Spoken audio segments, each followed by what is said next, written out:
વડોદરાના વોર્ડ 14માં દૂષિત પાણીથી લોકો પરેશાન થયા છે। દૂષિત પાણી આવતા લોકો પાણીના જગ મંગાવવા માટે મજબૂર બન્યા છે। વર્ષો જૂની પાણી ડ્રેનેજ લાઇન લીકેજથી દૂષિત પાણીની સમસ્યા છે। સ્થાનિકોની અનેક રજૂઆત છતાં કોઈ જ કાર્યવાહી થઈ નથી।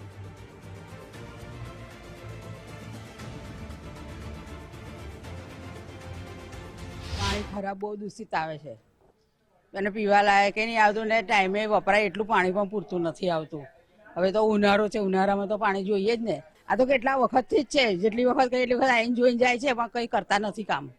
કંઈ કામ જ નહીં થતું, અરજી કરીએ તો પણ નહીં થતું કામ।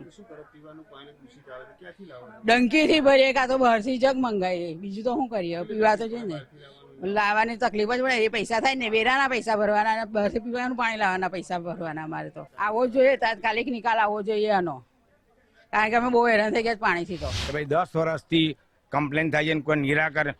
હું નથી કહેતો તમે ઓનલાઈન તપાસ કરો, તમે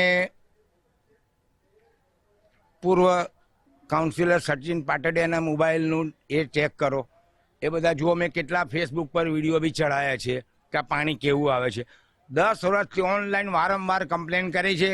આ તો પેલા એના જેવું છે, લગ્ને કુંવારા, જ્યારે સિઝન આવે એટલે આવે, જોવે, ખોદે, જતા રહે। ગટરો વાળા આવે, ગટરો સાફ કરીને જાય। પણ જે છે એ તો તમે જે જનતાને આજે ચોખ્ખું પાણી જોઈએ છે એનું તો તમે નિરાકરણ 10 વર્ષથી આ લોકોને ખબર નથી પડતી કે પાણી કઈ રીતે ગંદુ આવે છે। બધે ખાડા ખોદી વળ્યા, પણ જ્યારે મેં બતાવ્યું કે આ જગ્યા પર તમે ખોદો કે આ જગ્યા પર નીકળશે કંઈ ને કંઈ, તોય ના ખોદ્યું એ લોકોએ। છેલ્લા પછી ના કંટાળીને આ જગ્યા પર એ લોકોએ ખોદ્યું ને ત્યારે ડ્રેનેજ ટેંકી તૂટેલી નીકળી।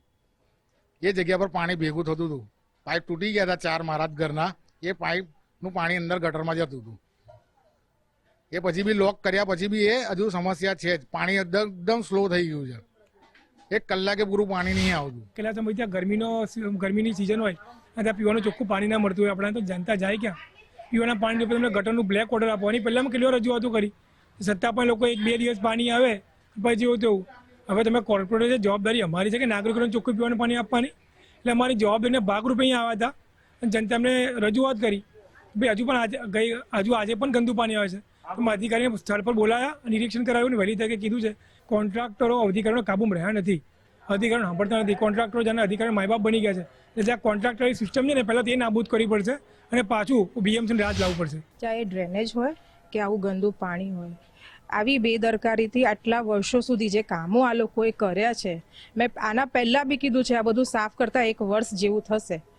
તો આ લોકોનું ભ્રષ્ટાચાર જ છે જેને સાફ અમે કરી જ રહ્યા છે, ઠેર ઠેર જઈને સાફ કરી રહ્યા છે। એની રજૂઆત અમે કાલે મૂકી હતી અને અમને ખૂબ સારો સહયોગ મળ્યો હતો। લોકહિત માટે, જનહિત માટે અમે આગળ વધીશું અને જ્યાં રહી ઓફિસરોને બીજા પક્ષના વ્યક્તિ જે દબાઈને કામ ખોટી રીતે કરાવશો તો તૈયાર રહેજો, નોટિસ પર નોટિસ મોકલશે સરકાર અને તમને એનો હરજાનો ભરવો પડશે। મારો ફક્ત એક જ કામ છે, લોકોના કામમાં આવવું અને આવું ખોટું કામ તો નહીં ચાલે।